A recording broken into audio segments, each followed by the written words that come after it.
Waltzing Among the Willows by Aurora Schlosswald. Chapter 6. Wanted for starting a gunfight. Amelia's gray cat stared out from behind a chair while her orange and white cat dozed in a sunbeam coming through the window. She prided herself on running a millinery with the latest fashions from the bustling cities back east. Walking along the rocky beaches of Langoustine, she had often waded in the azure waters and imagined how her ancestors must have felt when they had seen the coastline for the first time. Now there were so many multi-story buildings that it was easy to get lost in the narrow alleyways, and the streets were crowded with carriages. Although her ancestors had dreamed of a new life in this beautiful land, high taxes and harsh winters caused Amelia to envision her own life elsewhere. She was intrigued by stories she had heard of the West. When she closed her eyes, she pictured a saloon door swinging as two men walked outside and stood with their backs to each other, stepping 10 paces down the dusty street before the order was given to draw their guns. She was fascinated by weapons, but she feared she would never have the nerve to fire, so she never carried one. Most of all, she had heard of people with grit who weren't afraid of hard work. Amelia admired stamina and courage, so she had saved her money and traveled to Prairie Grass, where she had opened the millinery, making the upper story of the building her home. To her surprise, the local saloon had regular wooden doors. When she asked the men who drove their cattle through Prairie Grass, a few of them described a saloon they knew back home with a swinging door, but most saloons didn't have them. However, the local establishment did have Klaus Rockman.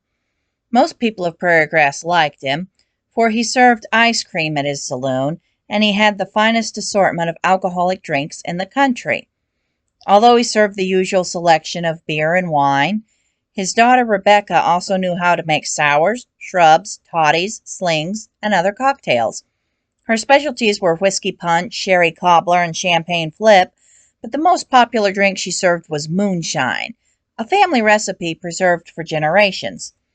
Klaus frequently offered Amelia any drink she wished, but she didn't care for the taste of liquor, and too many members of her family had become alcoholics. However, she wasn't offended if other people consumed spirits, as long as they were responsible. Martha, Rebecca's sister, was a charming young woman who would strike up conversation with men who visited the saloon to encourage them to drink. When the saloon was busier than usual, she would fill the role of barmaid, and she frequently sang and danced for extra coins.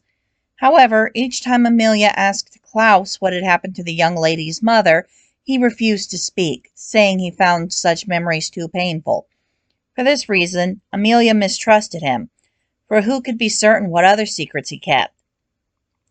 Her thoughts were interrupted when the door opened and a woman entered the millinery. "Good morning, Constance," Amelia smiled warmly.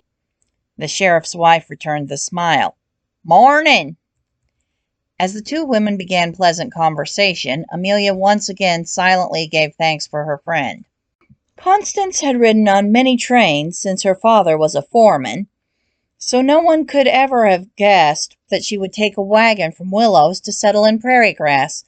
She loved to watch cattle drivers demonstrate their roping and riding skills, yet she would never dream of riding a horse herself. Another peculiarity about her was that she was one of the only ladies in town who didn't know how to sew. Nevertheless, she was a strong woman who felt that both partners should be equal in a marriage, which should be built on mutual respect.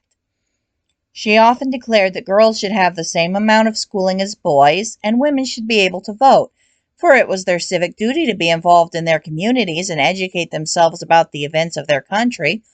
Furthermore, she believed that a woman should choose for herself whether she wanted to be a traditional housewife or work for a living, and if a lady's occupation was performed more efficiently in a shirt and pants rather than a dress, she should be able to wear men's clothing. However, Constance was grateful to have the chance to remain at home to keep house for her husband, rather than having to face the daily drudgery of being a shopkeeper's assistant, as she had before her marriage. Amelia admired her, for she also envisioned her life as being more than society's narrow expectations allowed, and she yearned to share her ideas with people who could bring about great changes in the community.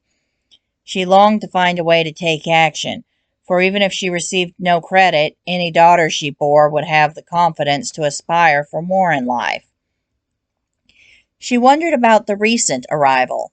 She had heard that a newcomer from London was staying in Prairie Grass, but the stranger had hardly spoken a word to anyone.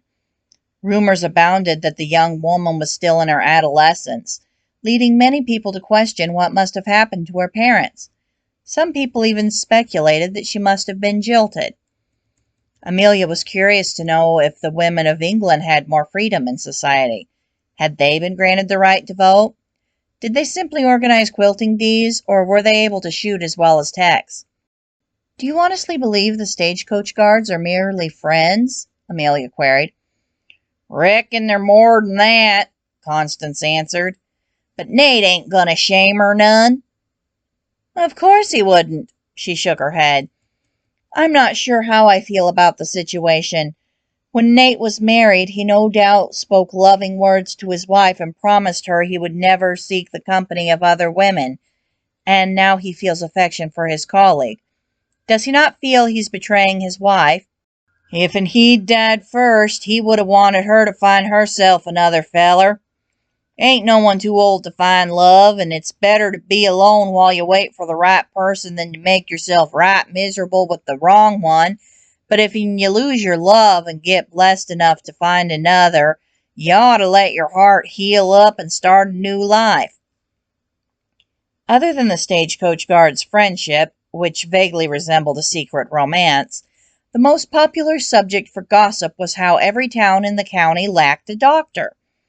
Several people who had lost friends and relatives to various accidents or illnesses lamented that a physician's care could have changed the outcome. But there were a few people who felt medical treatment caused more harm than it prevented.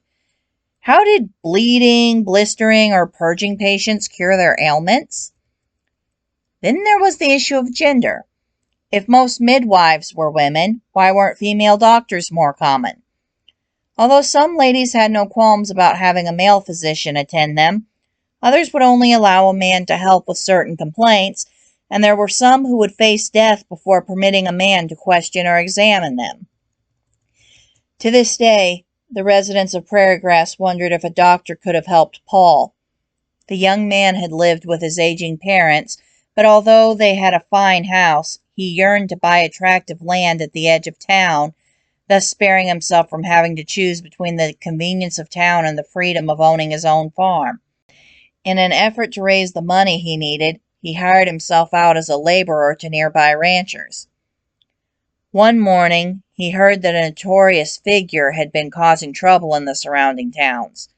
No one knew the man's real name, but he was such a skilled marksman that they simply called him Mark. Years ago, when they had both lived in Chicago, Klaus had given the law information leading to Mark's arrest for kidnapping a woman called Annabelle and forcing her to work for him. Klaus had then fled town, fearing the criminal's retaliation when he was released from prison. However, Mark had escaped, and after earning a reputation of notoriety in 3 different states, he was now somewhere around Prairie Grass. "I don't much reckon he's in town yet," the rancher concluded, "but I figger he'll be visiting the saloon afore long." Paul resumed his work, but only a few minutes later he screamed in anguish. "What's ailing you?" demanded the rancher. "Rattler!" The young man's eyes were wide with terror as he stared at the 2 puncture wounds on his wrist, which was already beginning to swell. "Don't fret yourself none," the rancher consoled. "I'll bring you some whiskey, and we'll cut the bite." "I read somewheres the liquor's real bad for snake bite, and if'n you cut it, it don't do no good." "Well, what'd your book say you should do instead?" "I don't remember. I'm gonna die." "You ain't gonna die. We'll think of something." As Paul continued to stare at his injury, a sudden look of clarity began to enter his eyes. "You figure it out?" the rancher asked. "A single shot can cure it." Paul drew his gun and placed it against his own head, his lips forming an inaudible prayer as he drew back the hammer. Ignoring the rancher's protest, Paul wrapped his finger around the trigger and attempted to squeeze it, but he was unable to bring himself to release the bullet. However, as he holstered his gun, a slight smile crossed his lips. "Think I just need to ride back to town," he commented. "Reckon I'll take a whiskey." "But if you're right and it's bad for snake bite, how do you know it ain't gonna kill you?" "I'm hoping it might." After tending to his horse, Paul staggered down the street and stumbled into the saloon, trembling as he gripped the counter for balance. He bit his lip in an effort to silence the cries of pain he felt on the tip of his tongue, but he was unable to conceal his ragged breathing. "What troubles you?" Klaus queried gently. "Sometimes I wish the town had outlaws." A stranger stood and approached the counter. "You looking for trouble?" "Are you an outlaw?" "Ain't no real outlaws in these here parts. I don't know why folks call us that when we ain't. Anyone can walk up and kill an outlaw and not get punished, but round here, you can't just shoot a feller 'cause you read about him on a poster. You gotta warn him first. Even a rattler warns afore he strikes." Paul sighed. What did he have to do for relief? "Now, if you warn him and he resists, you can shoot him. Or you can kill him without warning if there ain't no witnesses, and then you can make up a story real quick and tell the law you done it the proper way." "If you're a bad man, will you come with me to the sheriff's office?" The stranger threw back his head in a peal of hearty laughter. Paul ignored him, for it took all his concentration not to allow his churning stomach to overwhelm him with a wave of nausea. "I'll shoot ya." He seized Paul's shoulder and began dragging him toward the back door. "I'm going to make this right quick for you. You ain't even going to have time to feel the bullet afore you die." As soon as the pair had exited the building, another man ran out the front door to alert the sheriff. Everyone else heard 2 gunshots.